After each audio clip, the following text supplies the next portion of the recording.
and it is my distinct pleasure to introduce tonight's speakers, Chester Jenkins and Michael Bierut. Chester is originally from Montreal. After college, he spent a few years working in Europe, designing, and his first typeface was published while he was in Europe, published by Font Shop. In 1985, Chester moved to Chicago to work with Rick Valicenti, and eventually became a partner in his digital type foundry called Thirstype. In 2004, he moved here to New York and formed a Village with his wife and partner, Tracy Jenkins. Some of Chester's commercial released typefaces have been used for big branding programs by AT&T, CBS Television, Nike, San Francisco Ballet, Columbia University, Columbia University Business School, and the National September 11th Memorial and Museum. He's also made custom type for Blackberry, Cooper Hewitt, NFL, and many others. And Michael studied graphic design at the University of Cincinnati's College of Design, Architecture, Art, and Planning. He went from there to he worked at Vignelli Associates for 10 years before becoming a partner at Pentagram in 1990. Some of his clients at Pentagram have included the New York Times, Saks Fifth Avenue, the Robin Hood Foundation, MIT Media Lab, MasterCard, Princeton University, New York Jets, Brooklyn Academy of Music, many others. As a volunteer to Hillary Clinton's communications team, he designed the H logo that was ubiquitous throughout her 2016 presidential election campaign. Bierut served as the president of the New York chapter of the American Institute of Graphic Arts, the AIGA, and is a president emeritus of AIG National.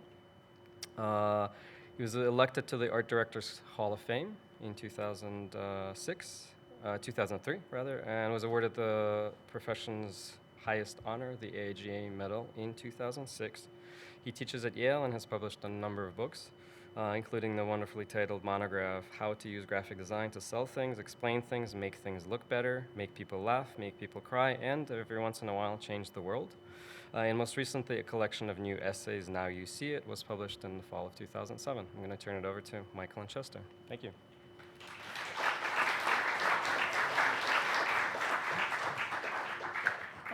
Thanks, Sasha. I'm Michael Bierut. Chester and I are going to divide up the duties here, and we'll take you through this case study of a single project that we worked on together with Chester doing, in my opinion, the really interesting part. It's about Syracuse University and a forgotten typeface by Frederic Goudy. Anyone here go to Syracuse? Okay. Okay. Attended, not matriculate. Syracuse had a fairly typical problem, which was that they are a big university with a sort of what they described to us as an identity issue. We started this project back in 2015, and I was working at Pentagram with associate partner Jesse Reed, who's in the audience. Raise your hand, Jesse, right there. Jesse and I and a very small team went up to Syracuse, interviewed a bunch of people, and sort of tried to sum up what challenges they were facing. So what you're seeing here is one of several presentations we made to them that sort of tried to diagnose what graphic design challenges we saw. Just so you know, this is what the image of Syracuse is, right? It's you might think some people might think it's a state school, but it's actually a private university. It's an expensive private university.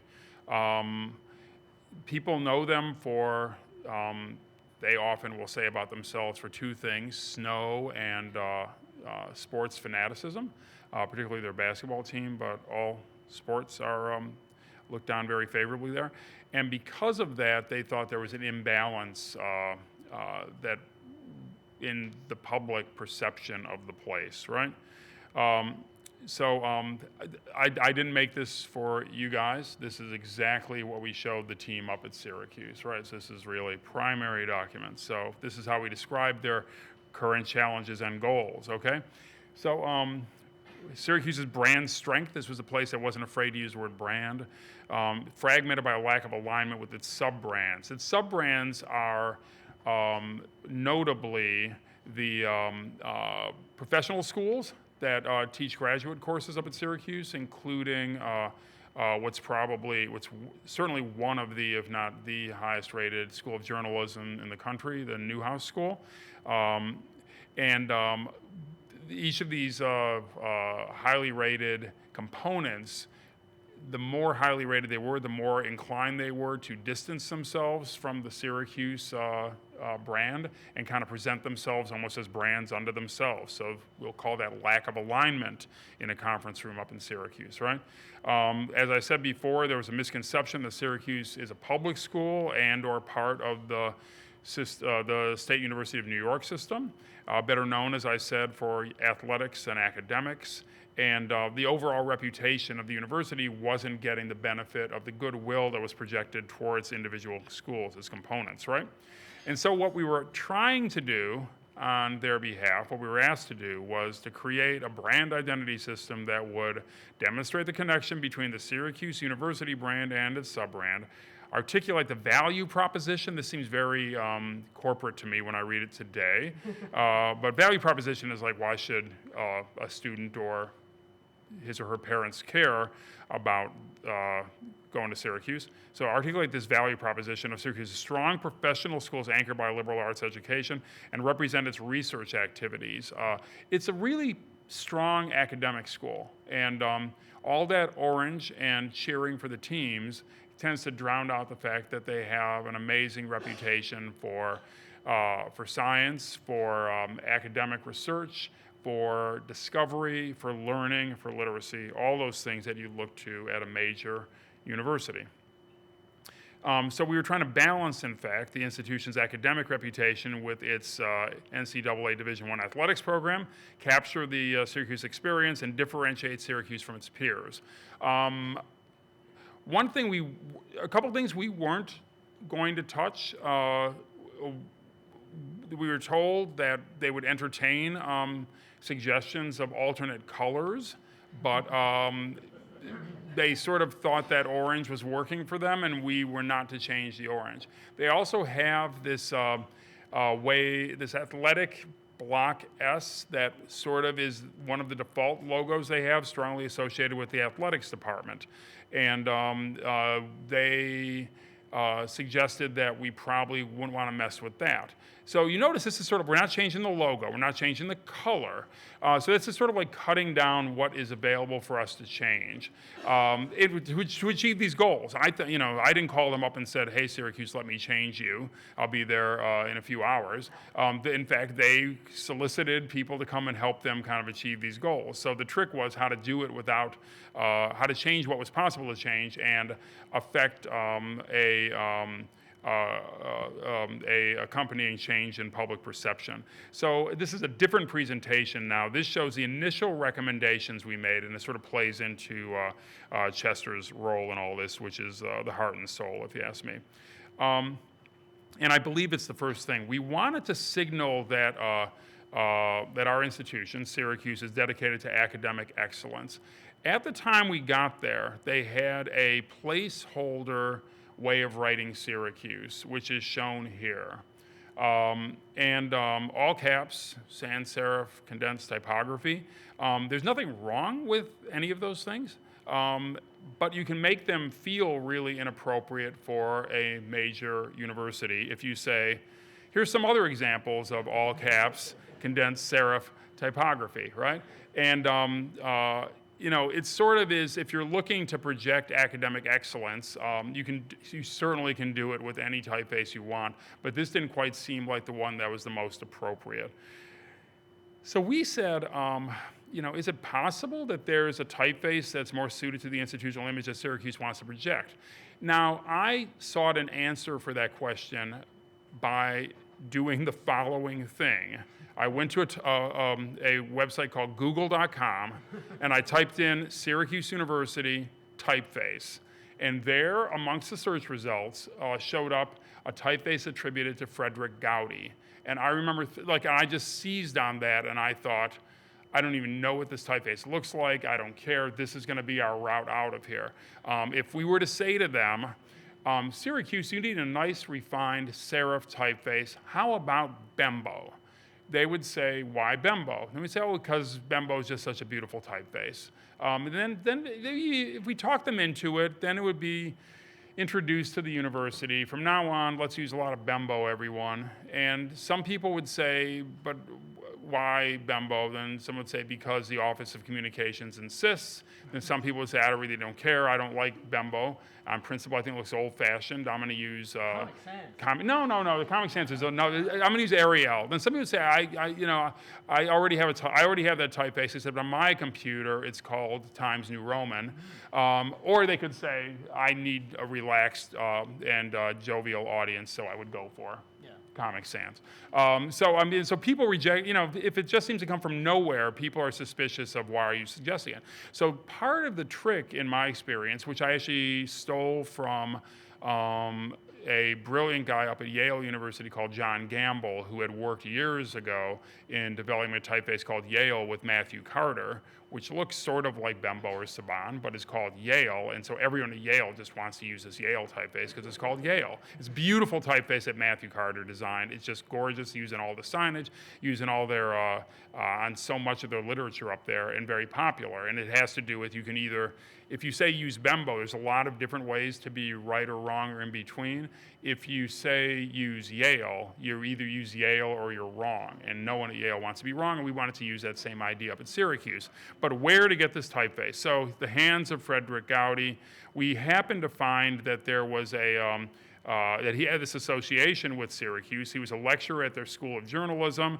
There's a fine arts library up there where students have access to the Frederic W. Goudy Typographic Laboratory and its letterpresses.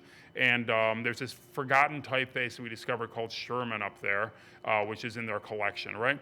So we said, why not use Sherman as your typeface? The only problem was that Sherman only existed in the form of metal type. But so this isn't Sherman, right? This is Goudy? What is this? It's a Goudy typeface. It's a Goudy typeface, not Sherman. We said, imagine that your name could be set in this beautiful old typeface. It would look something like this, right? So you go from what you have on the left to what you have on the right. And so this recommendation was sort of one of the key ones we made. And it was received kind of with interest, but often many people, sort of, if you start going off about characteristics of typefaces, they don't believe you or look at you like you're talking a foreign language. So you can only push this argument about typefaces so far. So we just said it might be nicer to have a nicer way to write Syracuse, right? And then that would let them unify their academic identity, represented here, with the athletic identity, which is shown here. As a bridge, we sort of thought you could have a cleaner way to kind of connect those things.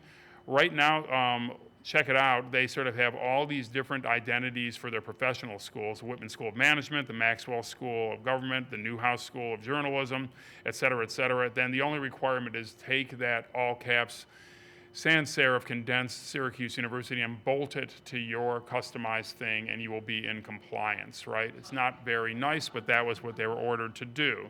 And kind of this uniform graphic style didn't seem that useful, necessary, or actually functional up there, and potentially could suppress the vibrancy of the school. At NYU, Jesse and I had worked on something where we instated kind of a brand system for their professional schools that actually stuck using Heffler and Frere Jones family Gotham. And so we thought, is there a way to do it that we could? So we didn't tell them what this was, but we sort of had a thing up our sleeve. That was a slogan that with consultants at Mercury, we had come up with as a kind of way to connect up the big world and the homely character of it, right? And so that was sort of the way we had set it up for the problem statement. And then we got permission to go ahead and see if we could find someone to help midwife this Sherman typeface into 21st century existence, and that introduces Chester Jenkins to the story. Thank you very much. Thank you, Sasha, and thank you, Michael. And this was the email that came through on the 9th of February, 2016 from Julia, who was working with Michael and Jesse at the time, saying, you want to play? You want to play on a Goudy thing? It's like, well, actually, yes, it said Spencer. Yeah, all I had to do was do my own little Googling. It's like, hell yes, I want to do a Goudy thing. And out in the world, again, if you fire up the Google machine and you look up Syracuse, you find this. And this is from Goudy's book about his types. So he devoted a page and a half to it, where he had an opportunity to draw some letters for a publisher, never ended up happening. Then he was doing a lot of work with the University of Syracuse, and they were talking about commissioning him. And I love this particular passage. Was what stuck in my mind, which was, I found myself with several sheets of drawings on hand, but with no definite destination for them. So when I got the call from Michael and Jesse and Julia, it's like, oh my God, they've got the drawings. They've got the drawings. We can make the long lost, never done anything, never cut, never matricized, never made into type font by Goudy, and it will be amazing. And it'll look sort of like this. Here's the 5 letters that we saw, but there's got to be the rest of the alphabet, and it's going to be amazing, and this is so exciting. And then this email comes through, and it says, apparently they don't have anything on Spencer Old Style, apart from the image that we've all seen, Fezg. They have extensive information and matrices for both Sherman and Village number 1, which they don't think have ever been digitized. So that was very interesting. And so that's when we started really digging, and Jesse went up to the university and talked with Bill Lemoy, who you'll see in a little bit. And this is where how Goudy comes into the story. So there's Fred. He was born, I got the dates here, March 8th, 1865 in Bloomington, Illinois. Was just a bookkeeper, basically. And was working at, forget who he's working for. I should remember this, but he was just a bookkeeper, and at the age of 40, he decided, you know what, I want to draw some letters. And so at the age of 40, basically chucked it all in and turned himself into one of the great type designers in history. So that's kind of cool. In 1903, founded the Village Press with Will Ransom. In Park Ridge, Illinois, they moved it to Boston and then eventually to New York City. Show some more pictures of Fred doing his thing. This would be at Marlborough on Hudson, which is where he ended up after what happens when you're Fred Goudy. There they are. That's Fred and Bertha, his wife, and there's the nice stream running behind their mill at Deep Dean, which is the name of their house in Marlborough on Hudson. There's Fred and Fred Jr., and there's Fred who loved cats, and he also loved dogs. But I've heard he was kind of curmudgeonly. I bet he's saying, "Get off my lawn," at this point. So that's Fred Goudy. He was in New York, and that's where Village was with Bertha. They had a studio space, I guess it would be, at an arts building on 4th Avenue, 225 4th Avenue. And Fred was showing his work to talking as you did to the superintendent, and he's like, "What do you do?" It's like, "Well, we make types." It's like, "You do?" It's like, "Yeah." And he's showing him the stuff, showing him his matrices and everything, and the super said that looks like it could be kind of valuable. Are you sure it's cool just here on your desk? It's like, you know what? If you wouldn't mind, can you just chuck it in your safe? And it's a good thing there was some stuff in the safe, because on January 10th, 1908, there was a fire at the building, and all of Fred Goudy's work was destroyed up to that point. except for this. And this is the Village #1 typeface, and that is basically a font of type there with a bunch of sorts, so all your schmutz, a couple of nice little ornaments in there, some CT ligatures, and that was what he had. So he had to start again, start from scratch, and he got a call from this publisher, a guy named Sherman, Frederic Sherman, and he was looking to get a typeface to do a book that he was putting together. So to have this unique typeface.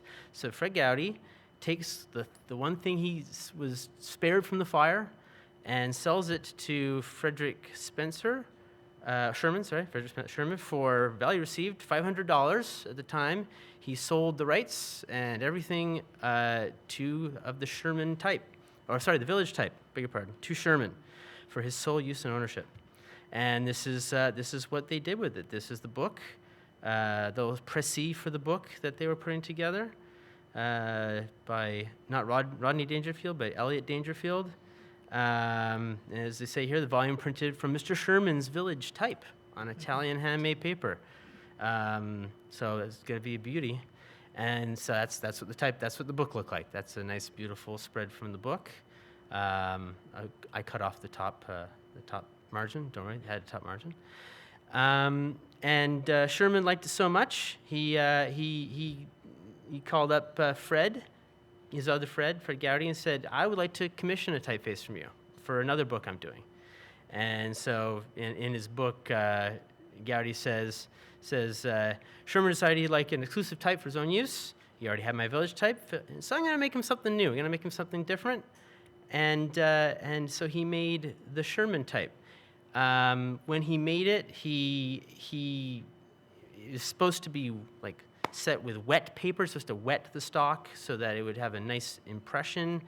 They did not do that when they did the book. So in Goudy's sort of typographic autobiography, that those 2 pages, or not those 2 pages, different 2 pages, he talks about this one. He says, yeah, I wasn't that happy with it. It's spaced really tight, and in retrospect, I'm not too pleased with that. They really fucked up the printing, and Sherman, I don't know, the guy, he kind of screwed me, so I don't know what happened to it. It's gone. I don't know.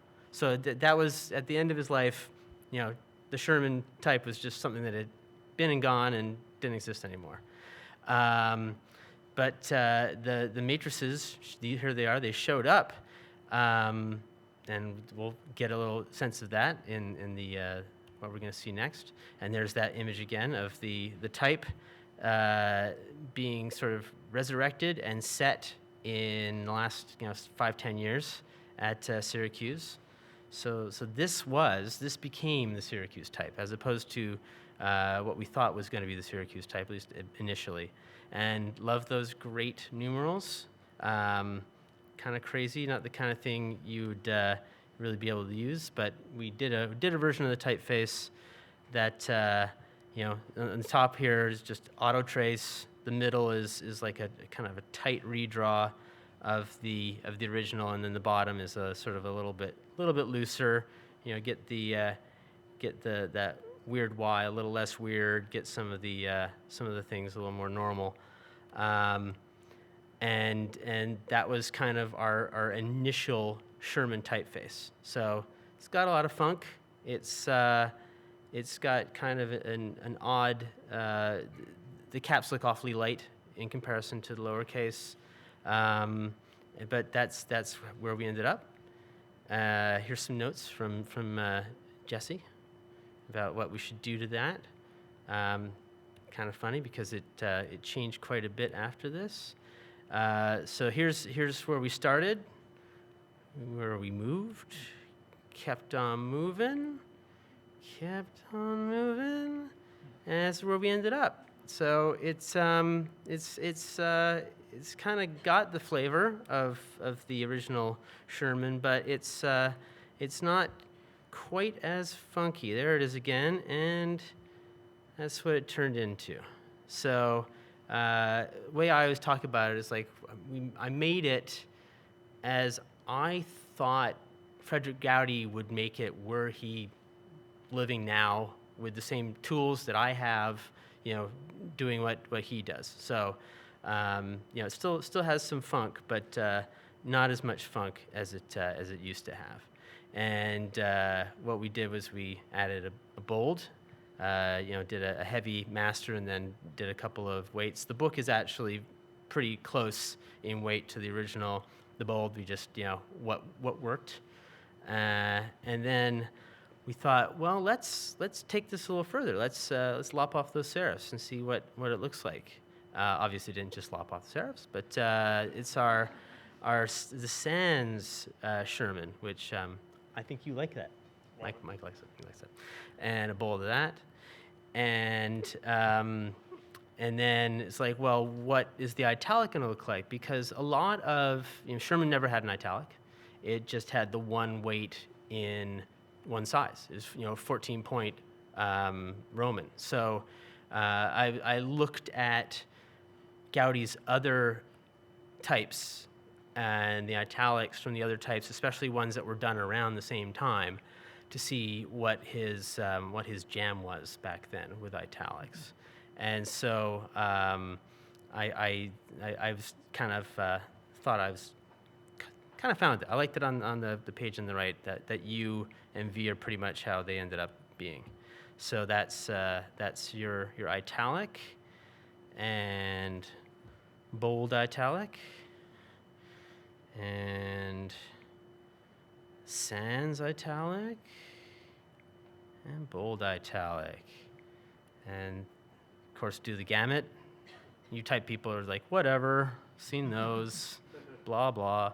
So yeah, just fill out the set, and we do have in the font. You can kind of see down at the bottom there, the funky 2 is in there, and per the request of Jesse and Michael and everybody, there is a special ligatured Y that joins onto the T for university, so that when you set the word university, you get a nice little touch-in TY.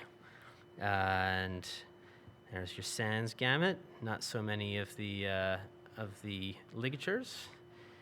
And this is where I just little some text settings so we can see it. It was it's fun to make this thing. But what's really fun is this. Okay. We got a call from Syracuse University. The challenge was take a look at their brand, locate that tone of voice, and then take that tone of voice and make it visible.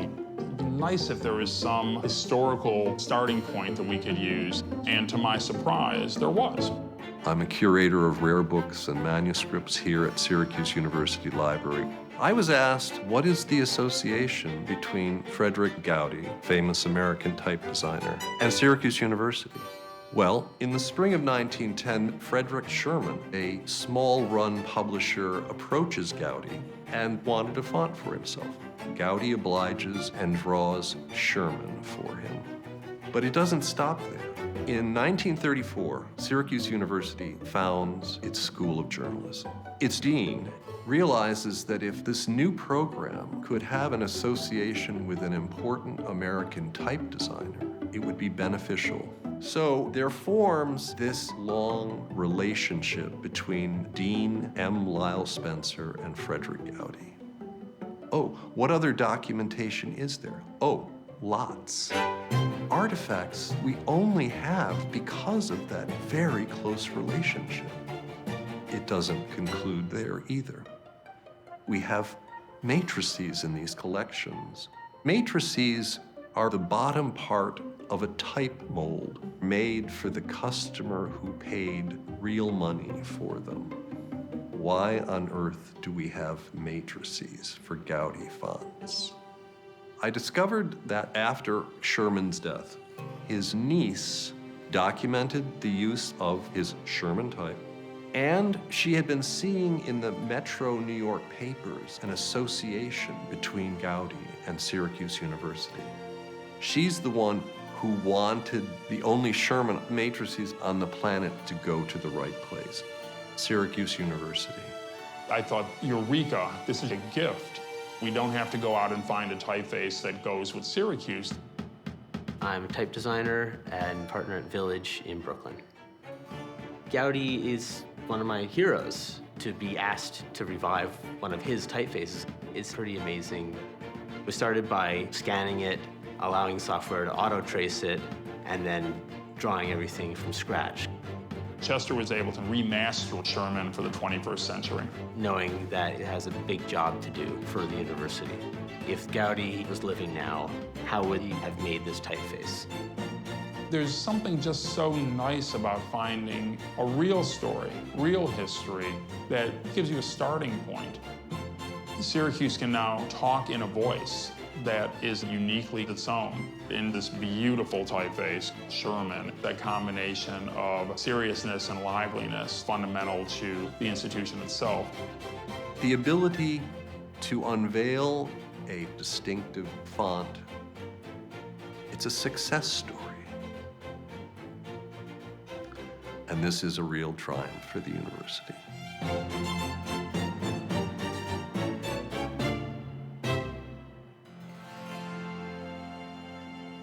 Bill Lemoy, Bill Lemoy, everybody. Bill Lemoy, buddy.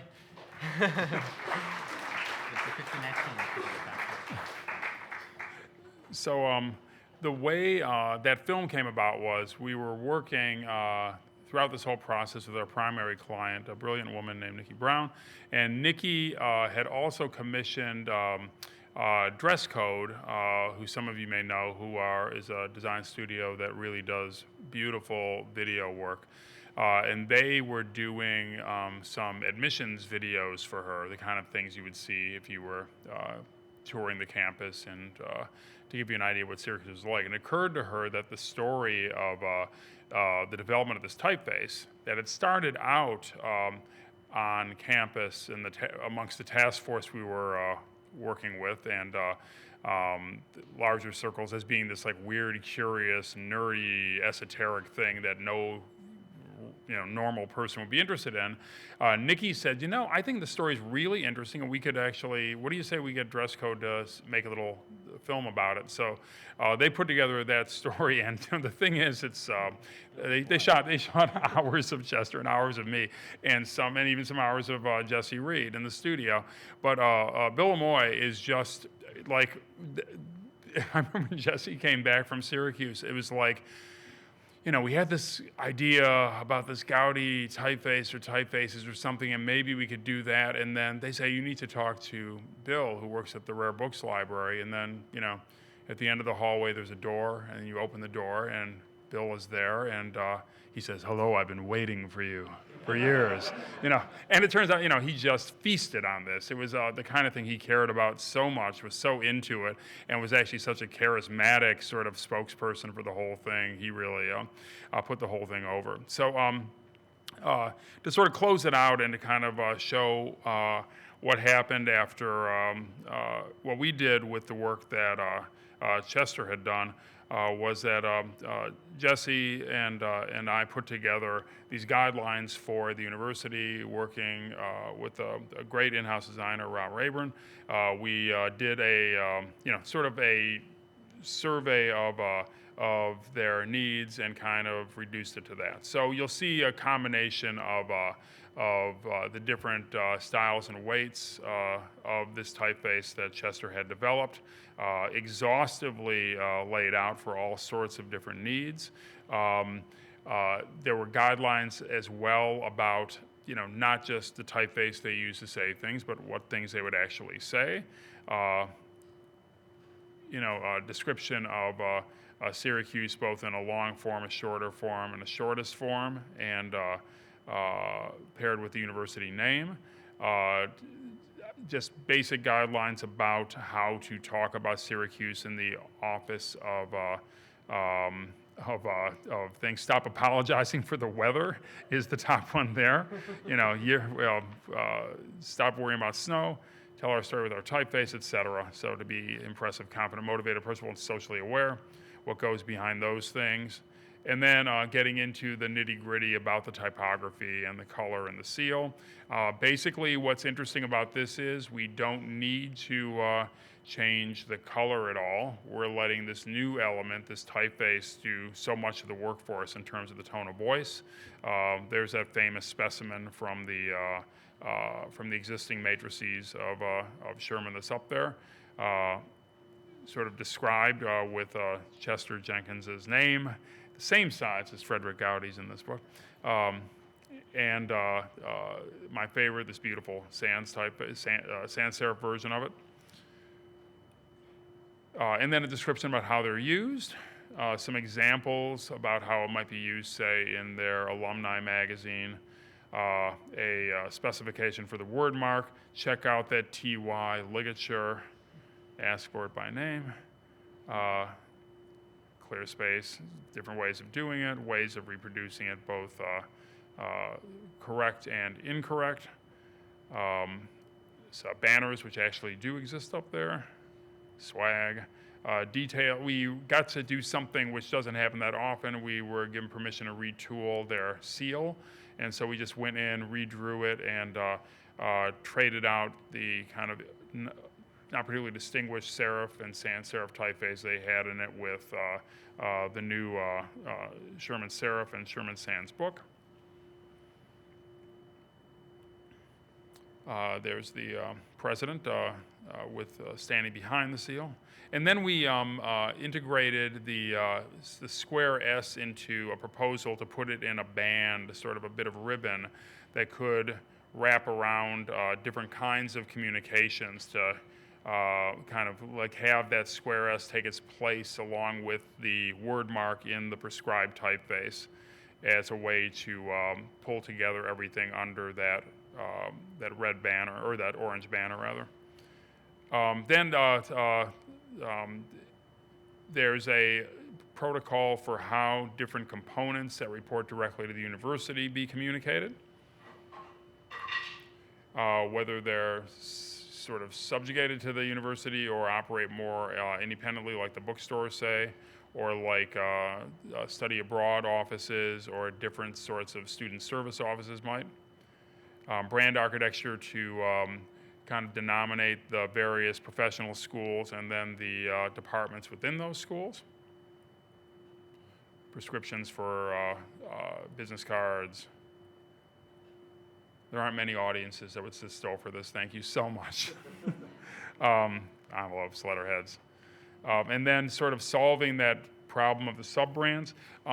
We often when we do this sort of work, what we decide to do is not sort of say, hey, we have this beautiful new typeface. Why don't you get rid of these peculiar things you've gotten used to and replace it with a beautiful new typeface. Instead, if you just sort of like lay it out there and give people time to come to it, the theory is they eventually will. The university and the sub-brands existing sort of separately but unified under the same kind of application. So the proposal that Jesse and the in-house team at Syracuse came up with, which I think is really quite smart, was to keep the kind of marketing brand of, say, the Newhouse School in the form of their custom logo, and then kind of make an official logo that locks up the full name of the university with the full name of the school, in this case the SI Newhouse School of Public Communications, so that there's an official sort of sign-off that identifies that school and all other ones, right? So this shows how those things can kind of work in concert with each other. How at the bottom, say, in the footer of a website for any one of the schools, you would find that endorsement in the prescribed typeface. Logo on one side and the official stuff on the back, and ways to lock up that stuff to kind of keep it all together, and then a way to cure all that stuff so that we're able to swing around, say, the College of Law or the College of Architecture, the School of Architecture rather, so that Syracuse is endorsing it. Every page of this manual, there aren't that many more, And then athletics, the very deft sort of integration of some of the elements of the typography that Chester had masterminded, channeling Frederic Goudy into the world of athletics. So their beloved Block S with the Sherman typeface surrounding it, and then designating the whole athletics department with the typeface, but then also identifying different teams and sports within that. And the colors here get flashier and more cheerful and more kind of engaging, as befits their kind of more active and athletic thing. So, and then at the end, just some pictures showing how everything's meant to go together, combining the typeface, the color, old things, new things, all sort of in one big coherent picture. So, and if you have questions, there's a microsite where you can go to get all the answers you need. And so I think we can put that to you and ask if you have questions. We're happy to answer them. But thank you for your attention, and I hope you enjoyed this revival of the late great Frederic Goudy at the hands of Chester Jenkins on behalf of Syracuse University. So thank you. Cheers.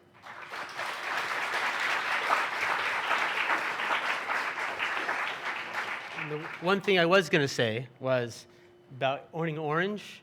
I worked in the Netherlands for a year, and I worked for a British company there.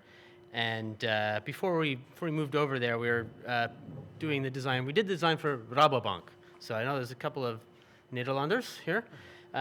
So we were doing the design for Rabobank, which is one of the 3 or 4 biggest high street banks in the Netherlands, and chosen to use the color orange. And the people at Newell Sorrell, where I worked, said to the client, "You can own orange in Holland," which is completely impossible. So yeah, so questions? Anybody? Yeah. You guys mentioned the 2 elements you can change, the color and then the block S. Did those have any influence in how you design the type? Or do you believe those look the same if the color you have to keep was green and they have a big serif S instead of the block S? So the question is, did the block S influence the design of the Sherman? Or the color orange. Or the color orange? Absolutely not, even slightly at all.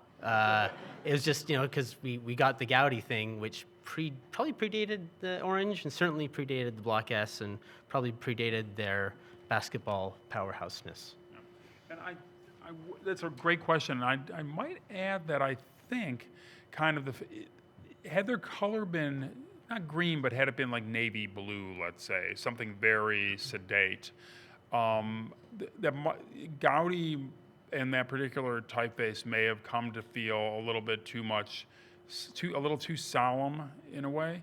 But I think I'm sure that I take Chester at his word that it didn't affect the way he designed the typeface. But I think the fact that they had such kind of a bright, cheerful, energetic kind of color scheme, particularly, sort of in a way made it okay to introduce, a very traditional-looking typeface as the university typeface. No one needed, what they needed was remediation on the tradition and scholarship side. They already had kind of, energy, fandom, school spirit in the 21st century kind of locked down with the orange and the Block S. They needed some ballast sort of on the side of, reading and writing and research and discovery.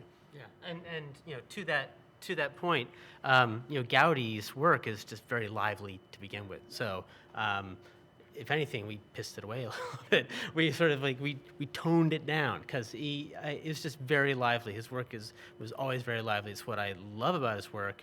I don't make work at all like his work, so that's kind of why I really love doing this project too, because it was so out of my wheelhouse.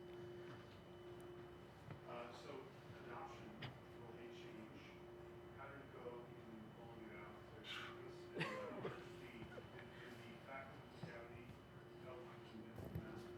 out? I don't think Goudy would have convinced anyone. I think the fact that it somehow had this connection to Syracuse, that it came right out of their own gut, was the thing that persuaded the team, the leadership team, to to approve all this work, commission it, and launch it. The late-breaking news is that there's been a change in the leadership team who are now kind of reassessing everything in the light of new research that may be new. So, we'll just wait and see what happens. But that's like, as we can see, Fred Goudy himself had a lifetime of being beset by disappointment and tragedy, and just a. Yeah, exactly. Say what you will. No one's been hurt. There hasn't been any giant fires or anything. Just some committees kind of rethinking exactly how this whole thing should be played all the way through. But I spoke to just earlier this week. I was in communication with Rob up there, who's the in-house art director, and he sent me a stack of images of stuff he had been doing. So, I think it just is. I don't think there was any resistance so much to change in and of itself. I think the challenge with universities particularly is that they, if you prize academic intellectual independence, people are like, don't tell me I have to use anything. And so I think we stood a better chance of it with this, and I think in the long run it would serve them well. We'll just see how long that run needs to be before it finally takes hold. One more question. Go ahead. What's your favorite character within the typeset? His favorite character, I kind of like the lowercase u, actually, because it's in there. It's not obviously it's not just a flop rotated n. You can't do that. It's cheating. I was going to say one other thing about fires. Talking about fires, the house, the Deep Dean at Marlborough-on-Hudson, also burnt to the ground.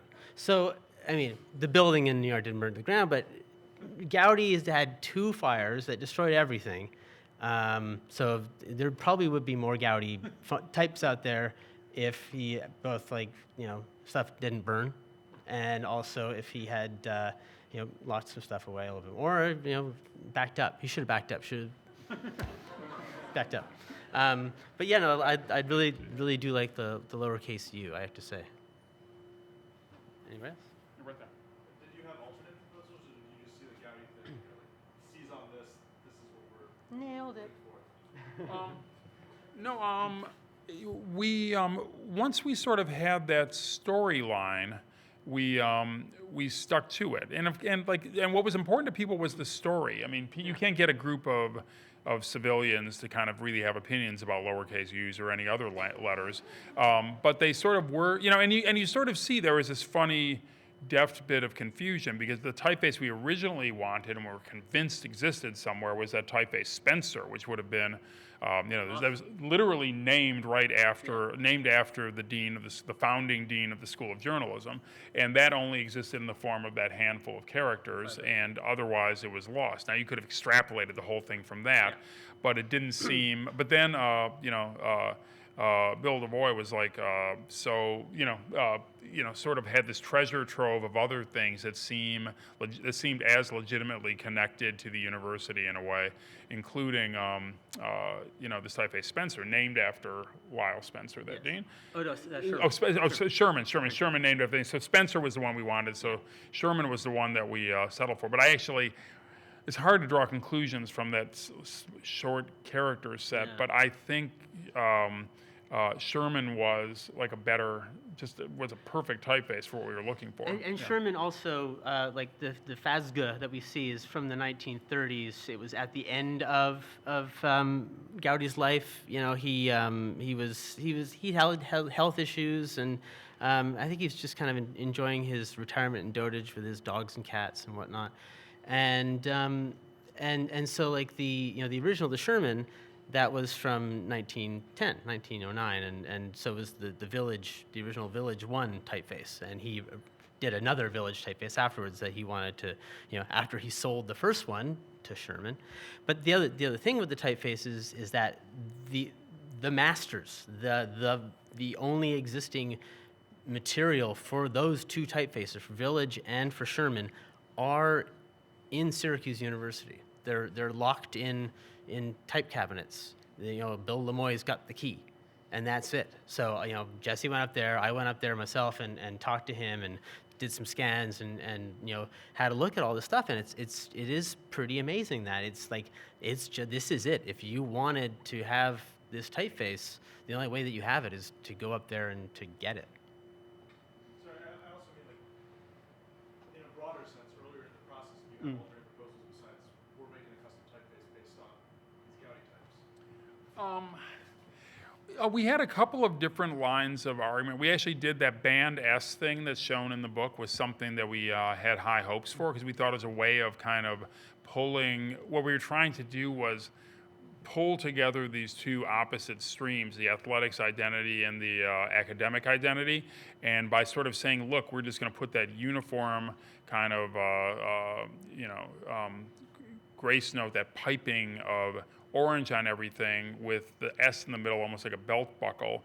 We thought that would actually be irresistible to them. But then for some reason that was, it's funny because I think people resisted that more because that seemed kind of obtrusive and something they had to accommodate. Whereas, the brilliant thing about type is that if you're writing words, you need letters to do it with, and you can kind of insinuate so much attitude and personality into the choice of those letters. So we had a couple of different streams going on, but the one that actually, and to an exaggerated degree, partly because of that amazing film from Dress Code that Nikki had the inspiration to commission, it sort of seems like that's the whole story. But in fact, if you've ever done one of these large-scale programs, it also, the real work of it had to do with not the typefaces, but the way it was negotiated to combine them all, to show what school was attached to what part of the university and what the relative sizes were and everything else. Those things which I showed very quickly when I went through the standards book were the things that were really of interest to people, because that's in an organization how you sort of understand how the hierarchy works, and the juxtaposition of those proper names kind of really paint a whole picture of the organization in a way. So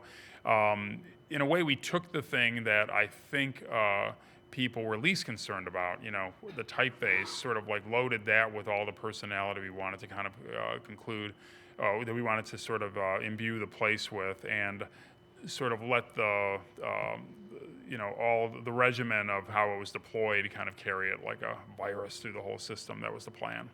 But we sort of I never had an urge, for instance, to change that block S, and I certainly had no interest whatsoever in messing around with the orange. How would you even make an argument to do that? It would be impossible. And I think that graphic designers, we like designing logos, and people think if they call us up, we're going to try to figure out a way to design a new logo. And I think when Jesse and I worked on it, we sort of, they had a seal, they had that block S. We thought those things were actually working just fine, but yet they weren't achieving their goal. So there had to be some other pressure point we could locate, and you saw the one we identified. Because of the weather. Because of the weather. It's just a lot of snow. Yeah, exactly. Yeah. Anybody else? Yeah. So you mentioned about designing it as a system and hierarchy to mix in styles. In terms of the design process, did you approach it in that way, or did you just do like say the serif first, finish that, and sans, or were you doing it in context? Question was, were the program and the type sort of developed in parallel? Is that kind of, as opposed to just like, we got this thing, we got this type? I think it was kind of in parallel, because Jesse they'd already started. It's like, well, we know we want to redraw the seal, and I sort of quick did the Roman, the initial Roman with the funky numerals and all that stuff. And the seal's actually kind of based more upon that version of the typeface than what became the final text face, because it is much more of a display moment anyway. And the it was just going to be the serif typeface, and then it really was like one weekend. It's like, what does this look like as a sans? What if we sansify it? And did like 7 or 8 letters, as you do, and sent it off, and it was like, oh yeah, that's gonna, and I assume you were like that pays it off. That now we have the second hand. You know, we had the one hand. What are we gonna do with the other hand? Is like which sans serif are we gonna use? Now you had your second hand. And you guys can probably guess this part, but one of the hardest things was after getting people to agree enthusiastically to the idea of digitizing this typeface, sort of when they learned that this costs money, that I think the idea that that people pay for typefaces for most like civilian people is just kind of like, what? Why would you do that? And so that I remember, and Jesse would back me up on this. I remember we just kind of gritted our teeth and just got just enough money to commission like the one weight of the serif typeface, almost as a proof of concept, and sort of thought that would be like a gateway drug to get the rest of it, and it sort of did work that way. We managed to bit by bit kind of like build out the whole family, but it's even today when we work on programs where one of the elements is a custom typeface. A lot of times people are surprised at how much it costs, and a lot of times the argument you have to make somehow to them is that this, if they can deal with the cost of commissioning the font, they get, in theory, a kind of distinction they wouldn't get by buying off the rack, and they might be able to get a deal whereby it at least wouldn't be more expensive than buying a whole bunch of licenses for an existing typeface, right? And that is the conversation I have with people these days, which is licensing. In fact, a lot of times, depending upon how big the company is, commissioning a new typeface and having it bought outright is cheaper than licensing it from Monotype, for example. Anybody from Monotype here? Hi. So it's like sometimes that can actually be. It's like I'm doing a couple of projects like that right now, NDA. But it's like having their unique typeface. That's all very well and good, but it's going to be so much cheaper in the long run than having to re-up for the web font licensing and the this licensing and the that licensing and the whatever. It's like when you have to pay for it to be on space shuttles, and somebody's going to get some more money for that. So it's like is a big thing for me. I don't know if it was for Syracuse, but yeah.